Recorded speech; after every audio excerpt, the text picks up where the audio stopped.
tout à l'heure dans la première maison, la vieille dame de 72 ans. Elle est allongée par terre sur un tapis, c'est-à-dire de nouveau confortablement installée, alors qu'elle aurait pu être sur le carrelage, elle aurait pu être dans les toilettes, elle aurait pu être dans la cave, elle aurait pu être... Vous voyez? Non, on la laisse malgré tout dans un lieu qui est, voilà, cool, tranquille. On aurait pu la déshabiller, on ne l'a pas fait. On aurait pu l'agresser sexuellement, on ne l'a pas fait. On aurait pu montrer son visage, on ne l'a pas fait. En fait, regardez, il y a les critères. La victime est à son domicile, en particulier dans de l'eau, en tout cas dans un environnement qui est plutôt protecteur et confortable. Ça veut dire que l'individu, le criminel, veut respecter sa victime. Pourquoi veut-il la respecter? Parce qu'il la connaît. Parce qu'il a entretenu un certain temps des éléments affectifs majeurs. Même s'il en a voulu, même s'il était empris d'une passion à un moment donné, même s'il y a une vengeance. Oui, mais la vengeance, c'est quoi, mesdames et messieurs? Elle vient d'où, la vengeance? Eh bien, d'antécédents avec une personne qu'on connaît. C'est Colombo. Vous connaissez Colombo? C'est que ça, Colombo. Des personnes qui ont des antécédents et qui, pour des raisons d'argent, de vengeance ou éventuellement de passion, s'en prennent à quelqu'un qu'ils connaissent. Donc c'est facile, quelque part, de partir de ces enquêtes et de remonter à celui qui aurait un intérêt, et ensuite il faut le prouver. Strangulation manuelle, le plus souvent, violence antémortem au visage et au visage recouvert post-mortem. Ah oui, il me semble qu'on a eu affaire à une strangulation manuelle ou par ligature dans notre affaire, et que ce visage était vraiment recouvert avec, ici, une serviette, chez nous, des textiles appartenant à la victime, mais c'est toujours post-mortem. Troisième critère du undoing. Undoing, dont je rappelle que c'est défaire le crime. Undo, défaire. On veut défaire ce qui est arrivé, en refaisant l'histoire ou en cachant l'histoire. Corps caché sur les lieux, notamment pour qu'un enfant de la maison ne découvre pas le corps, ça c'est le truc maximal, mais j'insiste, corps caché sur les lieux, notamment pour éviter qu'un enfant de la maison ne découvre le corps. Quand vous remettez cette vieille dame de 72 ans dans un coffret en bois, c'était pour ça justement qu'il l'a fait. C'est pour éviter qu'une personne proche, ou que toute personne venant, ne vienne découvrir et soit choquée. Oui, ça on n'y avait pas pensé, c'était pour initier des traces et indices, c'est peut-être pour défaire le crime tout simplement, mais c'est aussi aller plus loin peut-être pour ne pas qu'un proche ou un enfant puisse découvrir et être choqué, traumatisé à la vue de la dame. C'est forcément quelqu'un qui connaît la victime et qui respecte ses proches qui fait ça. Vous ne croyez pas? Remonter son soutien-gorge, parfois abaisser son slip. Donc là, il est légèrement effectivement remonté, mais c'est faible. On y reviendra, c'est plutôt du maquillage de la scène du crime dans les cours. Alors, le rescapé raconte qu'un cambrioleur n'a pas neutralisé l'occupant, qui représente une plus grande menace. Ce n'est pas le cas, puisqu'il y a eu, a priori, de cambriolage ne saurait plus l'être. Crime sexuel apparent sans preuve d'agression sexuelle, on n'a pas de crime sexuel, donc c'est hors sujet pour l'instant. Et enfin, le corps a été enveloppé, nettoyé, rhabillé, protégé. Il a été protégé, mis dans une boîte, presque dans un cercueil déjà avant l'heure. Ouais. Un cercueil de fortune. Un cercueil de pauvre peut-être, mais un cercueil quand même. Enveloppé. Ah bah oui, je crois bien qu'il a été enveloppé avec du textile. Alors, mesdames et messieurs, la messe est dite. Nous avons 3/4 des critères réunis dans notre affaire. Nous avons eu affaire à du undoing, critère de signature comportementale majeure, qui nous indique que nous avons affaire à quelqu'un qui connaissait sa victime. Et vous savez quoi? Maintenant, vous allez me dire qui c'est. Devant témoin. Proportionnellement. Ça, c'est l'évaluation autant psychologique que criminologique ou du technicien qui pourrait le faire. Proportionnellement. Plus le undoing est fort, plus l'individu est un proche. Plus il a caché, plus il est très proche. Plus il a mis une couche, puis une deuxième couche, puis encore.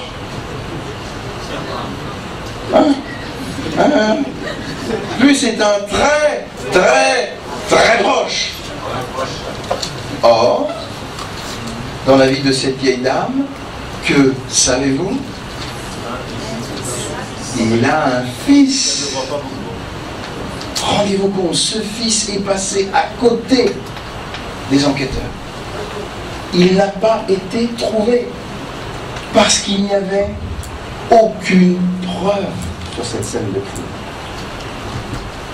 Pas d'ADN, pas d'empreinte digitale, pas de sang appartenant à l'auteur, pas d'éléments qui ont été en tout cas répertoriés par les enquêteurs permettant de remonter matériellement à ce fils. Mais la signature comportementale est sans appel. Il s'agit maintenant de faire venir ce fils en audition et de travailler au corps les stratégies d'entretien, les stratégies d'audition, pour rechercher des aveux circonstanciés.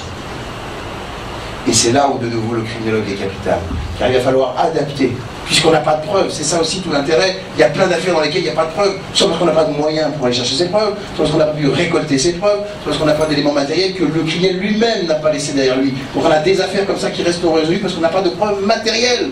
Alors qu'est-ce qu'on peut faire? On va rester là? Non. Non. Ce monsieur a regretté, parce que c'est sa mère.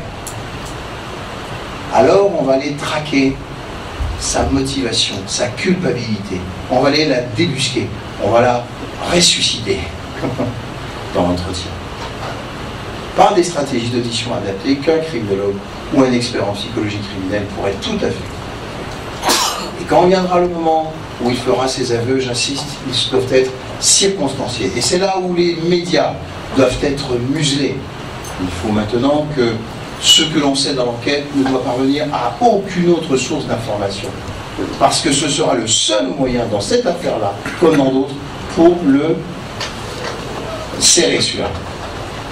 Si des médias ont appris qu'il y avait telle ou telle information sur la scène du crime et qu'ils l'ont publié, il aura beau jeu de dire « Ah, oui, mais je l'ai lu dans la presse, j'ai entendu dans les médias, je l'ai vu à la télévision. » Et vous, ben vous restez avec un criminel en liberté. Et je dirais même avec la honte en tant que policier ou gendarme. Vous dire, je sais que c'est lui, je peux même pas le prouver matériellement, et je peux même pas le faire avouer parce que... Voilà. La famille de la victime, on est en face en disant, ah bah oui, je suis désolé parce que... Bah, voilà quoi.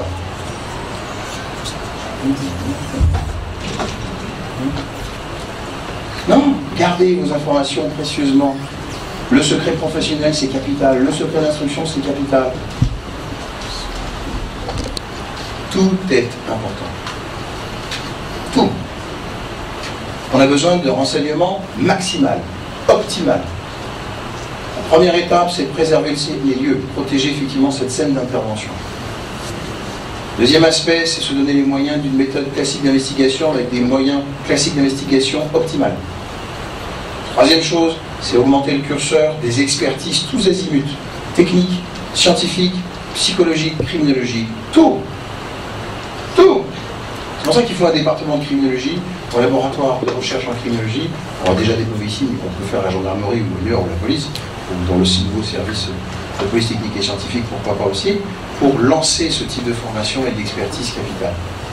Parce que nous aurons beaucoup d'affaires dans lesquelles nous n'avons pas d'éléments matériels. Et il nous faut aussi trouver les bons moyens criminologiques pour aller débusquer les aveux circonstanciés ou d'autres éléments, de faire des stratégies proactives d'arrestation. Vous savez que Colombo est le premier dans l'histoire de la série télévisée américaine à avoir fait des stratégies proactives d'arrestation. Il invente des scénarios pour piéger ou attirer ou faire sortir de la forêt son criminel, en disant « Ah oui, je sais que c'est lui, mais j'ai pas de preuve, alors comment je fais ?» Bon, je vais lui lancer une information. Par exemple, nous devons trouver un indice quelque part. Et j'ai dit, en utilisant cet indice-là, il faut que j'aille chercher cet indice-là, là où il est, ou il faut que je fasse quelque chose d'autre pour qu'on croie que c'est pas moi. Donc il va être provoqué en quelque sorte à faire autre chose, et au moment où on le surveillera, au moment où on le filera, il ne peut y avoir que lui et lui seul en tant que criminel lui seul ayant connu cette information, qui se confondra lui-même. Merci infiniment.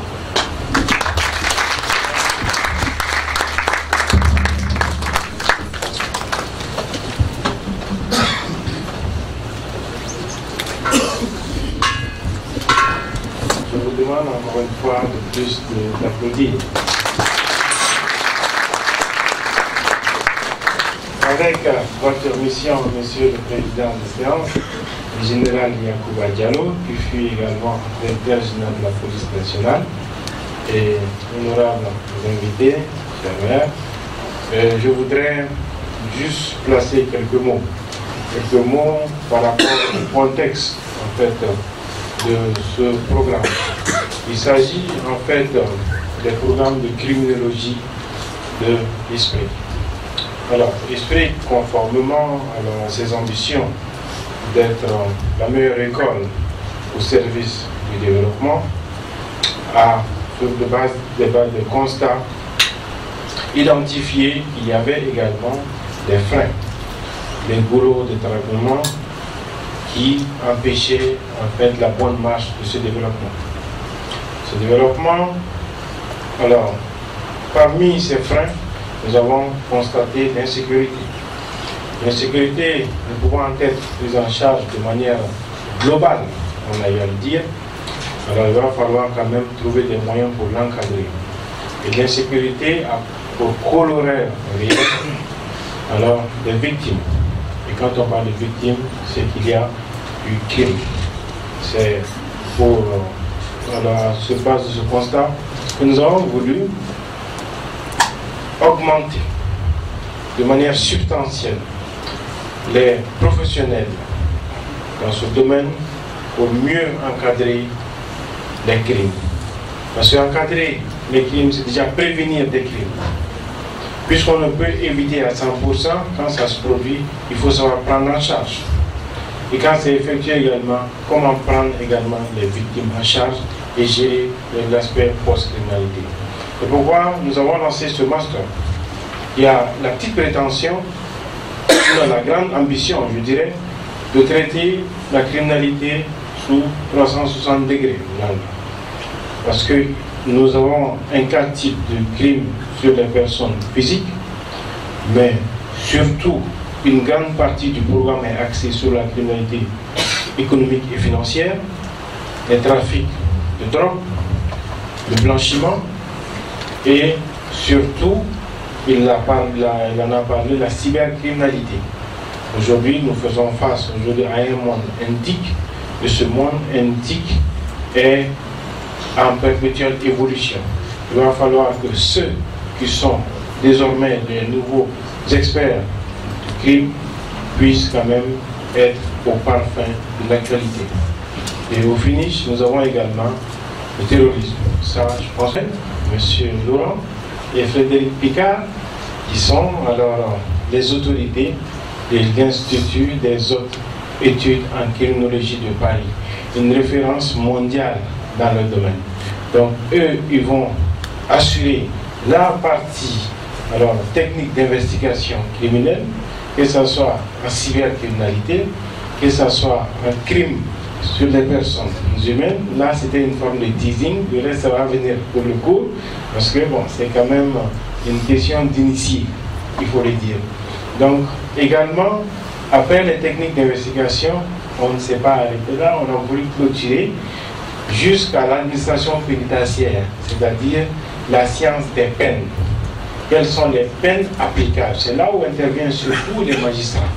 Les peines applicables, c'est... Donc, nous allons au fond de ça pour faire ce qu'on appelle la pénologie, la science des peines. Donc, en gros, ce master prend en charge la criminalité sous pratiquement toutes ses formes. Ce master est réservé déjà aux professionnels, des forces de l'ordre, de sécurité, des magistrats et les auxiliaires de justice. Nous avons également constaté qu'il serait un peu injuste de s'adresser uniquement aux élites, à ceux qui ont une licence pour faire les masters. Donc, Nous sommes en train de développer également des certifications professionnelles. Des certifications professionnelles qui seront axées à comment gérer une scène de crime, comment faire une datation cadavrière, comment créer pister les adresses IP pour... Voilà, donc ce sont des éléments que nous allons regrouper qui vont quand même de la police nationale du Mali. Je vous passe le micro. Oui, merci bien. Donc je suis inspecteur général de police à la retraite depuis 1 an. Et j'ai eu la chance aussi de faire un doctorat de criminologie à l'Institut de criminologie d'Aix-en-Provence. Alors, tout ce que je viens d'entendre maintenant est extrêmement important. Et je voudrais qu'on rattache ça à ce qui est en train de se faire dans notre pays actuellement. C'est-à-dire qu'il y a une réforme du secteur de la sécurité qui est en cours, qui n'a d'autre objectif que de permettre une montée en puissance de nos forces de sécurité pour qu'elles s'adaptent, n'est-ce pas, aux nouveaux procédés que les criminels adoptent en se défiant des frontières et tout. Et tout à l'heure, le ministre l'a dit, dans le cadre de cette réforme du secteur de la sécurité, on vient de mettre en place une direction générale de la police technique et scientifique pour pouvoir aider nos enquêteurs à faire du travail propre. Mais je peux vous assurer que dans les brigades de recherche de la gendarmerie et de la police, vous avez des éléments qui, à force de pratique, peuvent détecter les signatures criminelles de beaucoup de délinquants. Quand il arrive un acte, ils sont capables de vous dire « Ah, ça c'est telle bande. Ah, ça c'est la manière de faire de tel individu. » Donc voilà, je voulais faire ces témoignages-là avant qu'on commence nos débats.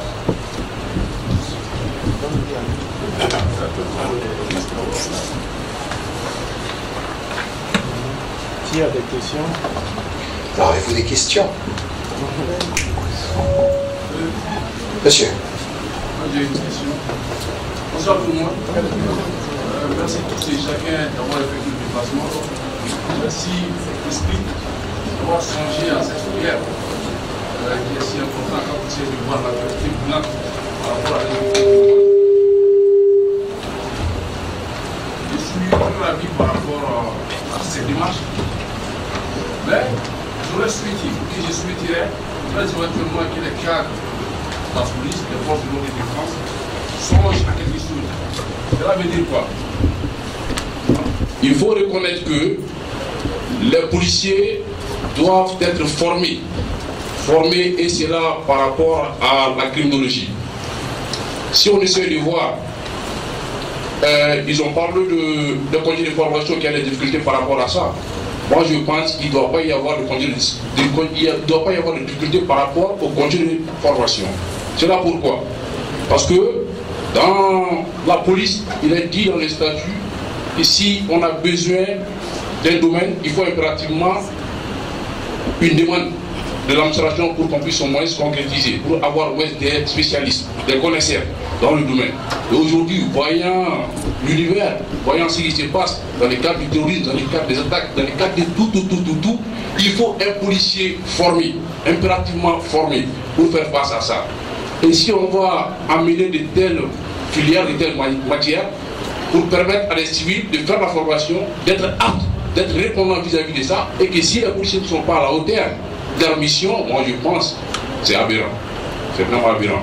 Ceci étant, c'est une demande, humblement, respectueusement, aux autorités de la police, des forces de l'ordre de sécurité, de pouvoir au moins permettre aux policiers d'avoir des congés de formation.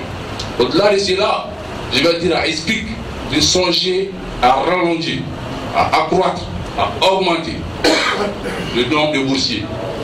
Bravo à Explique d'avoir songé à ça, sinon la cérémonie ça pour autant songer, y songer. Mais Explique a eu l'esprit d'intelligence d'y songer, j'ai dit merci, bravo, grand coup. Au-delà de cela, par rapport à l'actualité policière,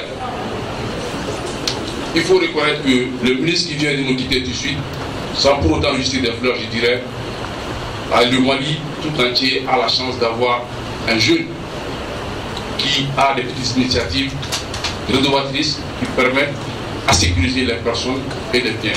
C'est seulement ça. Moi, je me suis inscrit à l'esprit. C'est pour avoir des formations, pour avoir des compétences, pour ne pas avoir des manques vis-à-vis de mon sujet quand on va me donner des crédits. C'est pour combler les vides, c'est pour n'avoir avoir une carence. Et je souhaite vraiment qu'on ait des professeurs de qualité, puisque j'en ai vu des exemples. On nous dit d'aller payer, on paye des millions, et on a des professeurs sur qui nous avons le dessus. Moi, c'est pas ce que je veux. Je souhaite que ça soit une formation de qualité, qu'on ait des profs de qualité, et l'esprit soit toujours là pour nous permettre au moins de suivre des formations du genre. C'est un Mali en perpétuel développement. Merci. Qui est d'autre, s'il vous plaît? J'aimerais répondre à la question, si vous voulez bien. Avant. Je ne pourrais pas répondre à la question des congés de formation qui appartiennent. Je ne pourrais pas. Ça va. Je ne pourrais pas répondre à la question des congés de formation, peut-être donc les responsables le feront. Par contre, je pourrais déjà vous répondre sur le calibrage des formations propres aux professionnels. C'est-à-dire quand on parle de certification, ça peut être sur 5 jours. Ça peut être sur 2 semaines, ça peut être sur 1 mois. Ce n'est pas forcément sur 1 an. On sait bien effectivement qu'un policier ou un autre professionnel aura le plus grand mal à se libérer autant de temps. On peut aussi réfléchir, deuxièmement, à des modules capitalisables. C'est-à-dire que votre certification faite pendant 5 jours peut être faite sur 5 jours un autre moment de l'année, plus 5 jours un autre moment, plus 5 jours, et tout ça va additionner le temps et la validation nécessaire pour avoir le même niveau final, le même diplôme national. D'accord?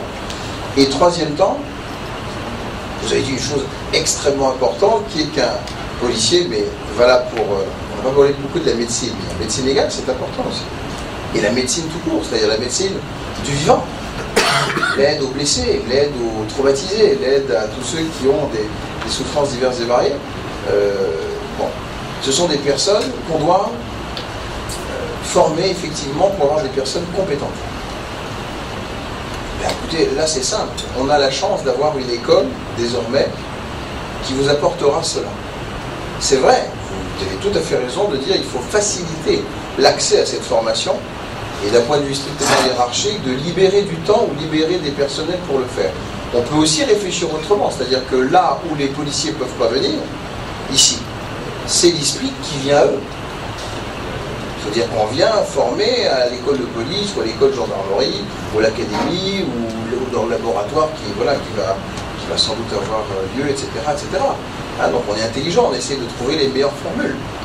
Mais l'objectif, on est tous d'accord ici, je crois, pour dire qu'il faut des experts dans des professions reconnues qui tous vont agir à leur place pour lutter contre la criminalité ou la souffrance des victimes. Alors croyez bien qu'on va être imaginatif et créatif pour répondre ou contourner les obstacles parmi ceux que vous venez de citer.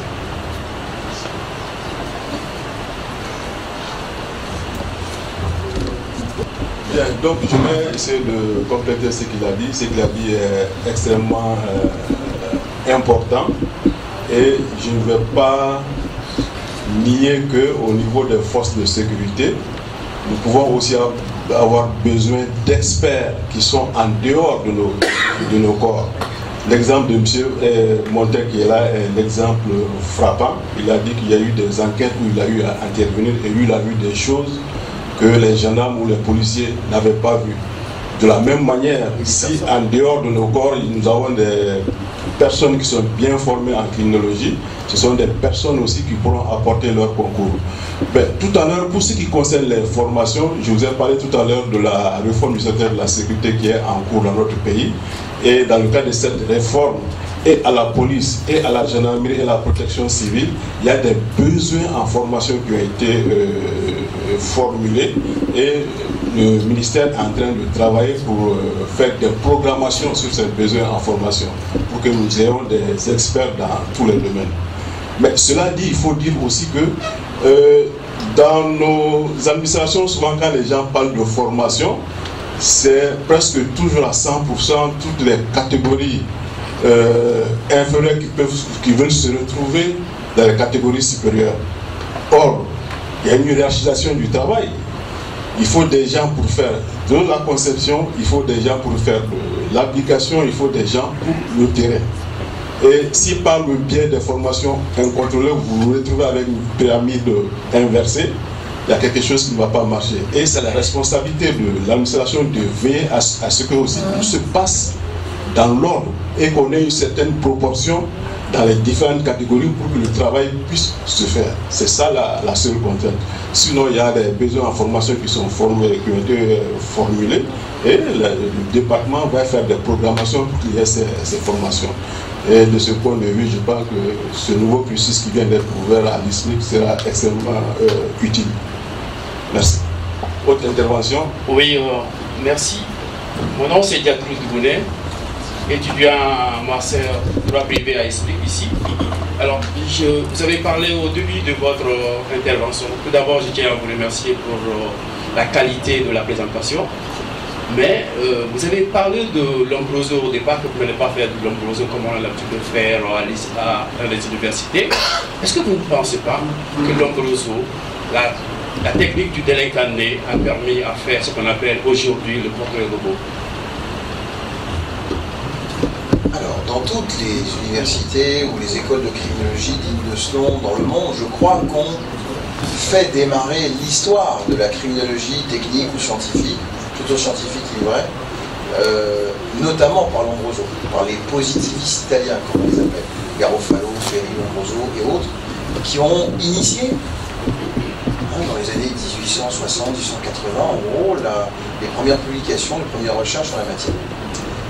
Mais la criminologie moderne, quasiment 2 siècles après, nous a permis de vérifier, un tant soit peu, la crédibilité scientifique justement de ces théories. Et en particulier celle du criminel né, qui, selon un consensus général, sauf exception, mais que je ne connais pas, ont complètement éliminé cette théorie. Je rappelle quand même que Lombroso avait établi des planches photographiques qui étaient jointes à son travail de criminel né aux éditions Lacan, on peut facilement se les procurer encore aujourd'hui. Et parmi ces planches photographiques que je pourrais même vous montrer si vous avez plaisir, vous avez une typologie des épileptiques, une typologie des criminels, une typologie donc des violeurs par exemple. Et il dit voilà, les violeurs ils ressemblent à ça. Mais le procédé c'était, je prends en fait photographie de l'ensemble des violeurs que j'ai eu dans un échantillon représentatif de soldats lors d'une guerre italienne du moment. Et voilà, je les collecte en quelque sorte pour vous montrer quel est le tableau de tous ceux qui pourraient ressembler à des violeurs, imaginons. Vous comprenez immédiatement déjà quelque chose qui tombe par rond au plan de la méthode scientifique. Mais pire, pour que vous puissiez vous désenchanter définitivement sur Lombroso, c'est qu'on a un tableau qui s'appelle criminel sauvage. Et le criminel sauvage, il a en tout point le profil du noir, de l'arabe, ou de ce que vous pouvez imaginer du sauvage. Et celui-là, s'il était comme ça, s'il vous ressemble, en fait, c'est un criminel sauvage. Vous comprenez immédiatement que ça n'a aucun sens. Que c'est même du racisme, ce qu'on appelle aujourd'hui, et ce sur quoi on lutte fermement, férocement même, le profilage racial. Voilà.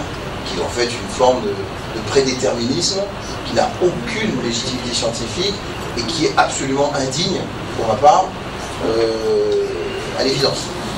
Ok ? Par contre, vous dites, vous avez un rapprochement entre Lombroso et un portrait robot. Non, je pense que c'est très différent. C'est un portrait robot, c'est quoi?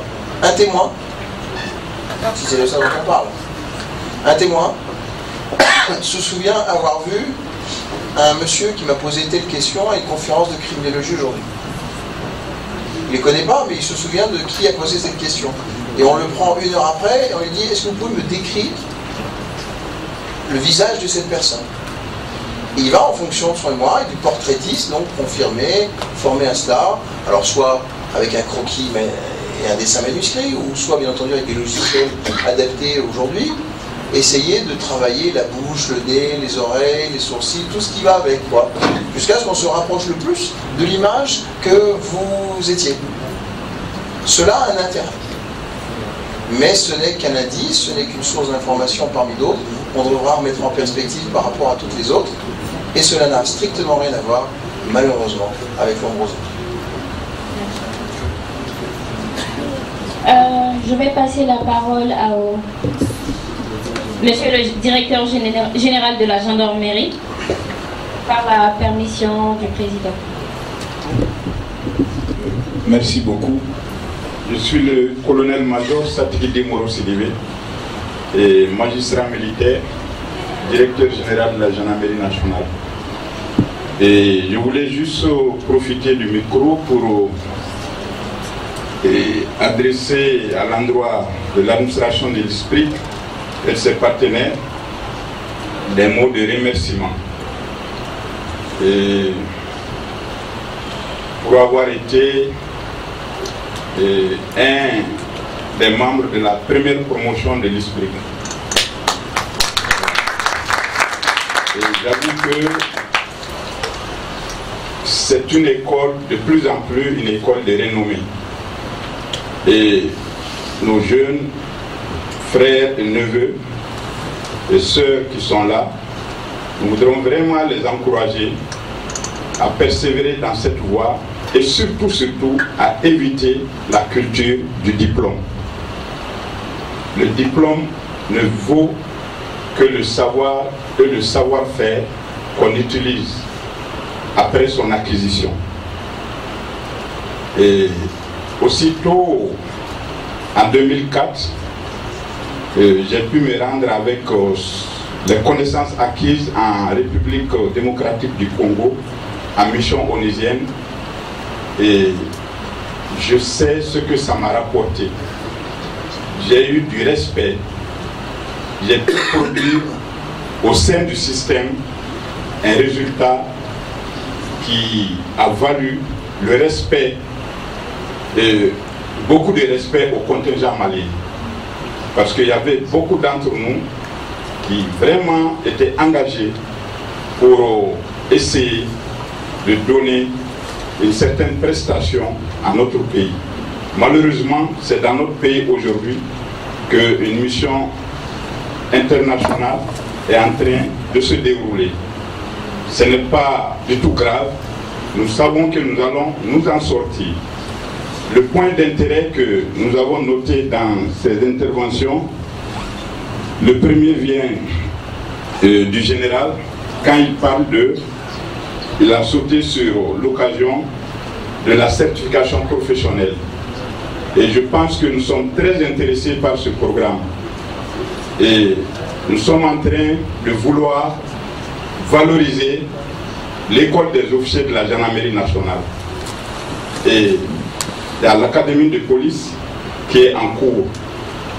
Et ce sont des opportunités que nous allons vraiment utiliser pour essayer de dynamiser et de valoriser l'enseignement militaire et professionnel. Nous entendons agir sur deux leviers et faire comme par exemple un pays comme l'Algérie et qui inscrit certaines écoles de forces de sécurité dans le système LMD. Il y a un programme négocié et bien exécuté, sans démagogie, et en tout cas au niveau de ces écoles, et qui donne une certaine certification. Le général vient de le dire, il y a beaucoup de gens parmi nous, de nos camarades, qui n'ont pas eu l'occasion de faire la formation en identification et de techniciens en identification criminelle, au sein de la police aussi bien qu'au sein de la gendarmerie. Mais par la pratique et par les expériences gagnées à travers la coopération entre nos forces, et nous avons pu renforcer les capacités de beaucoup d'hommes et de femmes. Et cette catégorie pourra être bien identifiée et outillés encore à travers cette option de certification professionnelle. Mais indépendamment de ça, nous avons l'ambition, le général est là, il est conseiller dans plusieurs domaines du ministre de la Sécurité et du gouvernement. Donc il pourra vraiment soutenir et défendre nos idées dans ce sens. Nous aider à inscrire l'académie de la police et l'école des officiers de la gendarmerie et dans le système LMD et afin d'avoir une certaine certification. Donc ça permet de compenser les difficultés de l'autorisation d'inscription pour les écoles. Nous sommes conscients, nous sommes engagés pour la sécurité des populations au prix du sacrifice ultime. On ne peut pas vider les camps et les fronts au profit des salles de classe. Mais en toute intelligence, et les autorités et nous pouvons trouver un terrain intermédiaire qui permettra de renforcer les capacités des unités et des hommes, mais tout en nous permettant d'assumer nos missions. Moi, franchement, je suis très fier d'être un produit de l'esprit et ça m'a permis de réussir au concours d'entrée à l'Institut national de formation judiciaire, ce qui m'a valu d'être magistrat. Et aussitôt après ma sortie, j'ai eu l'honneur d'être nommé directeur adjoint de la justice militaire. J'ai occupé ce poste pendant 4 ans et demi, directeur de la justice militaire pendant 2 ans, et depuis 2 ans maintenant, je suis directeur général de la gendarmerie nationale.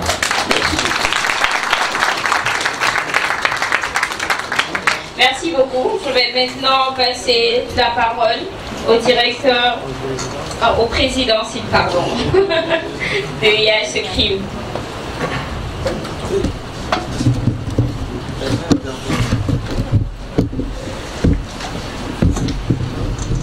Après prendre la parole après de telles interventions est toujours relativement difficile.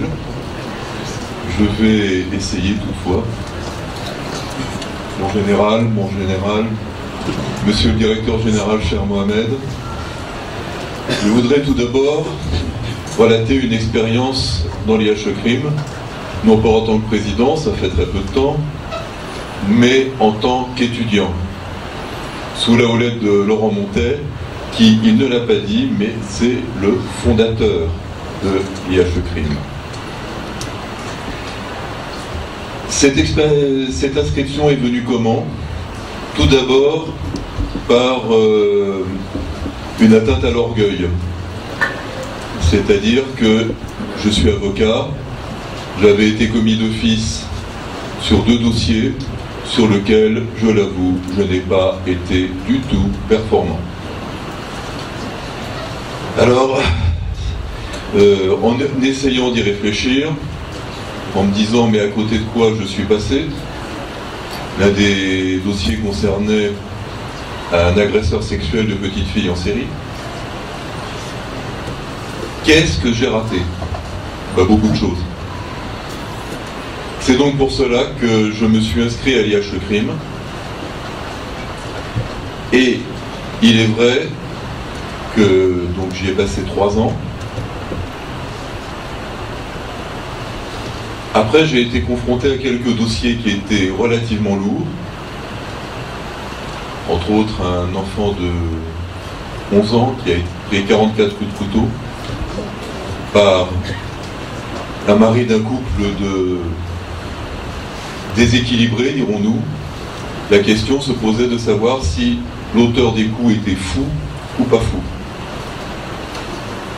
Ou simplement partiellement fou, c'est-à-dire la question du discernement aboli ou altéré. Et là, si on n'a pas un minimum de notions de psychocriminologie, on est complètement parti. On n'est plus là. Il faut savoir que ce procès, qui s'est déroulé en 2013, a donné lieu à un affrontement d'experts dont on a cru à un certain moment, des experts renommés, on a cru à un moment donné qu'ils allaient en venir aux mains. Pour essayer de comprendre un peu ce dossier, ne serait-ce que partiellement, on ne peut pas faire l'économie de psychologie criminelle. Il y a eu un autre dossier dont les faits remontent en 2012, le 11 mars, le 15 mars et le 19 mars. Des séquences de 4 jours. Le 11 mars, un sous-officier nommé Imadi Benziaten est abattu dans un parking. À l'époque, on pense plutôt à un règlement de compte, à quelque chose de droit commun, on demande à la famille s'il n'y avait pas des ennuis, des choses comme ça. Le 15 mars, on tire sur 3 soldats du régiment de génie parachutiste de Montauban, alors qu'ils faisaient un retrait d'espèces à quelques dizaines de mètres de leur caserne. 2 sont morts, un est resté tétraplégique. Parmi les 2 soldats décédés, l'un des 2 s'appelait Abel Chenouf, et je fais partie de l'équipe d'avocats de la famille Chenouf. Le 19 mars, quelqu'un, toujours en scooter, comme d'ailleurs dans les 2 autres faits, se place devant l'entrée d'une école juive, l'école Ozar-Hatorah de Toulouse, avec un pistolet Uzi et arrose la cour. Il touche certaines personnes qu'il abat froidement, de manière la plus calme et le plus tranquillement du monde. 3 jeunes enfants, un la tétine à la bouche, une petite fille et un autre jeune enfant, et leur père.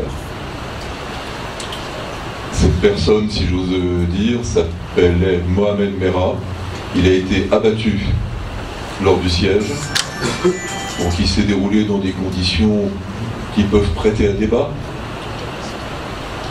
Et il se trouve que son frère a été arrêté, mis en examen et détenu pour complicité.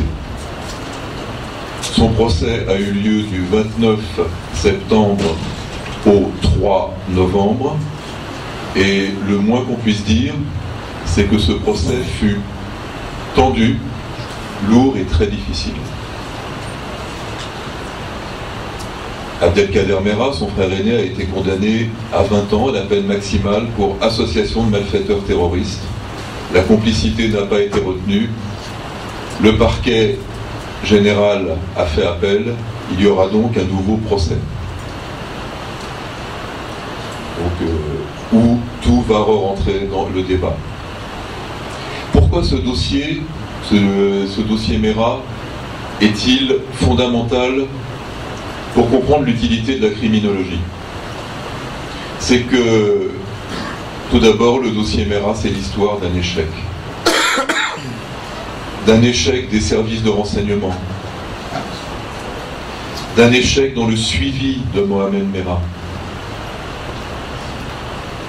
Sans doute par méconnaissance, à mon avis, et c'est mon analyse, on a fait l'économie d'une analyse de la personnalité de Mohamed Merah. Les renseignements régionaux de Toulouse avaient demandé la judiciarisation de son dossier en l'été 2011. Cela avait été refusé par le siège. Entre-temps, Mohamed Merah avait fait plusieurs voyages. Pakistan, Syrie, et il avait réussi à faire croire qu'il était là-bas en touriste. Refus de judiciarisation, en gros saisine du parquet. Il revient du Pakistan. Ses agents traitants de Toulouse, eux, connaissant leur bonhomme, le trouvaient dangereux, manipulateur. On avait toute la personnalité de l'antisocial. Le siège envoie des personnes pour un entretien d'évaluation qui le considèrent comme esprit voyageur, malin. Tout ça, c'est public puisque ça a été établi dans le procès, durant le procès, donc je ne divulgue rien de secret. Et en fait, il voulait, sous une forme ou une autre, rentrer en relation avec lui, pensant sans doute qu'il avait des renseignements à donner, une aide à apporter. C'est là que, à mon avis, on a fait l'économie d'une analyse de la personnalité de Mohamed Merah. Quand on voit tout son parcours, on a quelqu'un d'incontrôlable. On a quelqu'un qui est un délinquant totalement impulsif. Et que remarque-t-on la dernière année? C'est que ce délinquant incontrôlable qui tapait avant de réfléchir, d'un seul coup a commencé à se structurer, a commencé à adopter une attitude très méfiante, utilisant quasiment plus son téléphone, les volets toujours fermés, cherchant visiblement à échapper. Cela n'avait pas échappé à Toulouse, ça l'a échappé aux autres personnes. Ensuite, ce délinquant incontrôlable est devenu dans le contrôle total. Comment le voit-on? Parce que lors de ces passages à l'acte, ces 3 passages à l'acte, il avait en pendentif une caméra. Tout est filmé. Il m'a été donné de voir l'effet de Montauban, puisque c'est ceux pour lesquels le fils de mes clients est victime. L'effet de l'école, il ne m'a pas été donné de les voir et je n'aurais pas pu. Mais à côté de quoi est-on passé? On est passé à côté d'une analyse de la personnalité de Mohamed Merah. On est passé à côté d'un décryptage de son attitude et on n'en a pas tiré les conséquences. Depuis, il semble qu'il y a certaines leçons de tirer, puisqu'il y a beaucoup d'attentats de déjoués actuellement, dont 2 d'envergure, la filière Fordan Al-Aliza et la filière Cantorsi qui a donné lieu à un procès de 9 semaines. Mais, à mon avis, ce procès,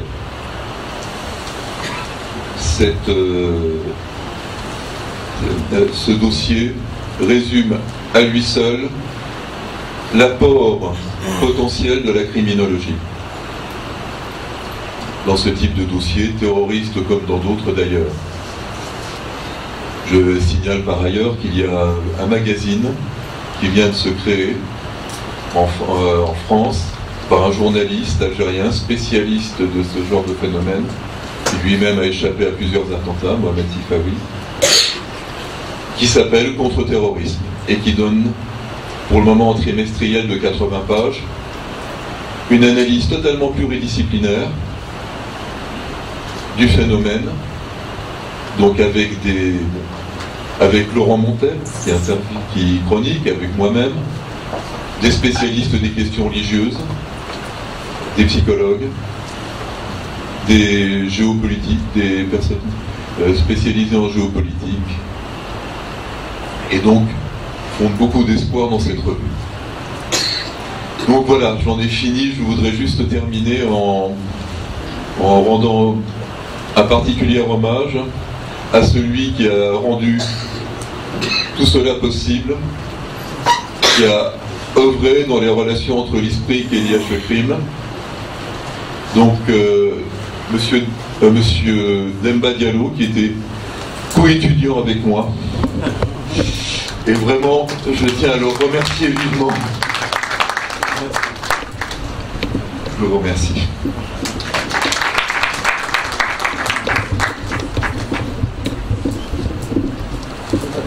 Quelques mots seulement, s'il vous plaît. Oui, allez-y, allez-y.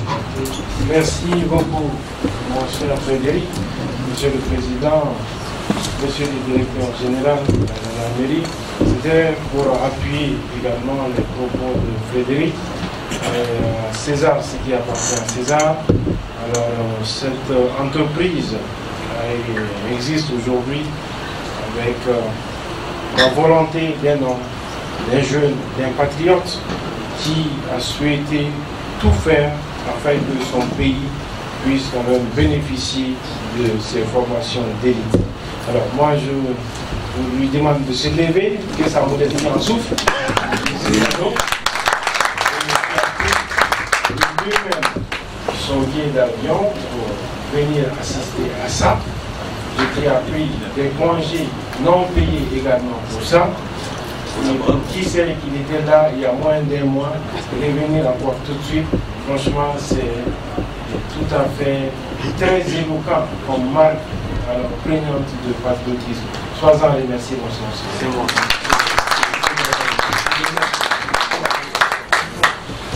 Bien, je pense que nous venons de passer une après-midi bien fournie. Monsieur le Président, Monsieur Monter, colonel-major, Monsieur le Directeur, Madame le Ministre, je pense que cette séance était utile pour que chacun comprenne que à l'heure actuelle, on a besoin d'expertise dans tous les domaines. On ne peut plus rien faire comme ça à l'avenant. Non, il faut de l'expertise. Et l'expertise, on la trouve au niveau de l'université. C'est pourquoi je dirais à mes jeunes compatriotes ici présents, vraiment de s'impliquer beaucoup dans les études pour acquérir cette expertise. Bon, pour ce qui concerne notre domaine, à savoir la protection des personnes et des biens, nous avons des responsabilités et nous sommes interpellés quand il arrive des affaires que nous n'arrivons pas à éclaircir. Nous sommes interpellés. Donc nous avons aussi un devoir d'expertise. Et cette expertise-là, il serait bon que nous ayons au sein de nos corps.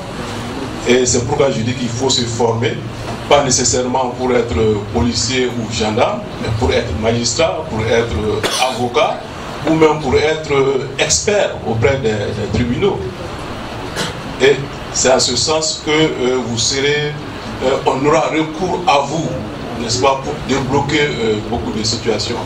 Donc chacun doit prendre conscience de ce devoir d'expertise qui nous incombe à l'heure actuelle.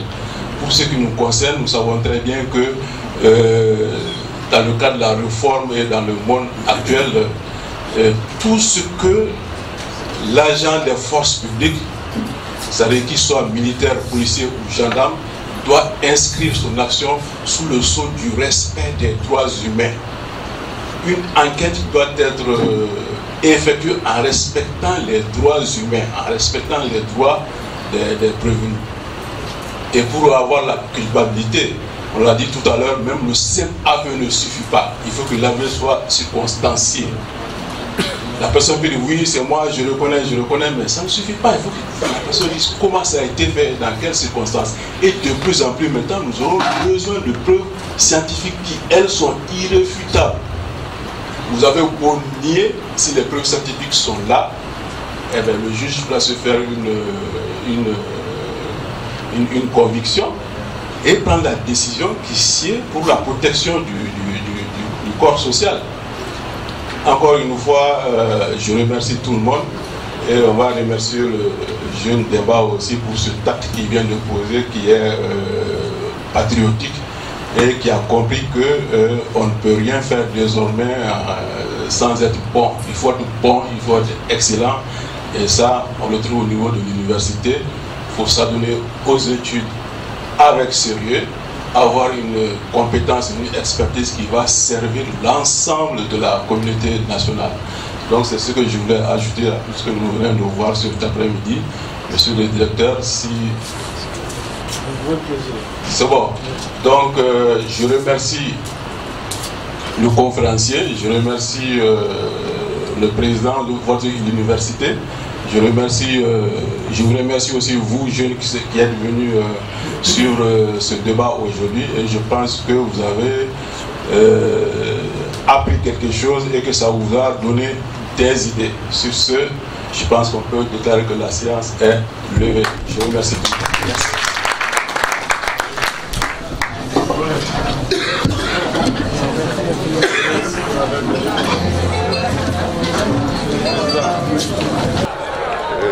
Colonel-major Satigidi Moro-Sidibé, magistrat militaire, directeur général de la gendarmerie nationale du Mali. Monsieur, que pensez-vous de cette nouvelle initiative de l'ISPRID? Une très belle initiative, à plusieurs titres. C'est économique d'abord pour le pays même, parce que ça nous évite quand même massivement en tant que parents, en tant que frères, aînés ou autres soutiens, d'aller chercher des opportunités comme ça à l'extérieur. Ça ne fera que développer ces pays au détriment de nos propres ressources. Et c'est plus près, donc moins cher que les études à l'extérieur, les qualifications à l'extérieur. Et je pense que c'est important, au plan social et économique, c'est déjà important. Au plan professionnel, et comme on vient de le suivre, il y a plusieurs avantages, et notamment celui de saisir l'opportunité de la certification professionnelle pour renforcer beaucoup plus les capacités de nos hommes et puis de nos unités. Ça pourra nous offrir l'occasion d'inscrire, avec le soutien de nos départements respectifs, beaucoup de nos personnels. Et pourquoi pas, dans le cadre du système LMD, inscrire nos établissements d'enseignement militaire, notamment l'école des officiers de gendarmerie de la gendarmerie nationale du Mali et l'académie de la police, en tout cas dans ce système, pour que le maximum de personnel, à travers différentes promotions, puisse avoir la certification des formations de qualité reçues à travers les programmes du genre. Inspecteur général de police à la retraite, Yacouba Diallo, ancien DG de la police nationale et ancien secrétaire général du ministère de la Sécurité. Que pensez-vous de cette nouvelle initiative de l'ISPRID? Je dirais que c'est une excellente chose. Comme je l'ai dit tout à l'heure, dans les métiers de la sécurité, on a besoin actuellement d'expertise. Parce que le monde évolue très vite et la technique aussi évolue. Et ce qu'on sait, c'est que les délinquants eux-mêmes font un très bon usage de la technologie. Et c'est le devoir aussi des forces de sécurité de se mettre à niveau pour avoir rattrapé l'avance que les délinquants tentent de prendre sur les forces de sécurité. C'est dans ce sens qu'il est bon qu'il y ait une formation au niveau des forces de sécurité. Et je l'ai dit, il y a une réforme du secteur de la sécurité qui est en cours dans notre pays, où les besoins en formation ont été identifiés pour rendre les éléments là beaucoup plus professionnels et beaucoup plus experts que par le passé. Et cette expertise, on pourra l'acquérir que par la formation, et souvent par des formations à tous les niveaux. Donc, la sécurité, par définition, est une matière assez transversale. C'est-à-dire que l'expertise qu'on aura besoin aussi sera une expertise pluridisciplinaire qu'on va retrouver dans tous les domaines. Quel est votre message d'appel à l'endroit des apprenants qui voudraient y s'inscrire? Oui, mon message c'est que les apprenants qui voudraient s'inscrire doivent le faire. Et comme je l'ai dit, on n'a plus le droit d'être médiocre maintenant. Quand on fait un travail, il faut être excellent dans ce qu'on fait si on veut produire des résultats. Et cette excellence-là, on ne peut l'acquérir que par le bien de la formation, une formation aussi pointue que possible. C'est-à-dire que les formations doivent avoir lieu à tous les niveaux, que ce soit au niveau secondaire ou au niveau supérieur, et pourquoi pas jusqu'au niveau doctorat, parce qu'on a besoin d'expertise poussée dans le domaine de la sécurité. Et l'ISPRIC peut fournir cette formation-là. Et je pense que c'est une très bonne chose et il serait bon dans ce sens qu'il y a aussi un partenariat entre l'université et les forces de sécurité. Et par le biais des formations de ce genre, ce partenariat peut très bien être mis en œuvre pour le bénéfice même de la société. Bonsoir monsieur. Bonsoir. S'il vous plaît, présentez-vous. Je suis professeur Montet, docteur en criminologie à l'Institut des études en criminologie de Paris et au département de criminologie forensique de Paris. Ok monsieur, que pensez-vous de cette nouvelle initiative de l'ISPRIC? L'ISPRIC donc a créé un nouveau master de droit privé et sciences criminelles tout à fait unique en son genre au Mali et très salutaire, extrêmement innovant, pratique et associant quasiment toutes les autorités dans le domaine, donc félicitations. Nous nous joignons au dispositif par un nouveau dispositif de criminologie, licence et PhD en criminologie, donc pour compléter un cursus complet en ce domaine. Et allons donc travailler un département, un laboratoire de recherche avec le nouveau service de police technique et scientifique au Mali, ainsi que bien sûr toute la dimension antiterroriste qui a aujourd'hui bien sûr l'œil très attentif des autorités, dans une coopération totale, puisque nous sommes désormais dans un partenariat ferme et définitif sur le long terme. Ok. Maintenant, quel est votre message d'appel à l'endroit des apprenants? Je crois pouvoir dire que la criminologie concerne absolument tout le monde. Tout le monde a souffert un jour dans sa vie. Tout le monde a été victime plus ou moins d'une agression ou a été témoin de quelque chose du genre. Et donc, c'est vraiment un sujet de société. Si on considère que l'insécurité nous amène à vraiment un chemin de vie, c'est-à-dire le fait que si on reste victime ou si on reste agresseur, on n'a pas la liberté de faire vraiment ce qu'on aime pour soi et pour les autres. Alors c'est vraiment d'utilité publique que j'appelle étudiants et professionnels de tous secteurs confondus, puisqu'on peut autant faire de la sociologie du crime que de la médecine légale, que de la psychologie criminelle, que la police technique et scientifique, etc., à enrôler de manière très participative et unie à cette démarche, parce que ce sont les petites pierres à l'édifice qui font les grands projets. Chaque personne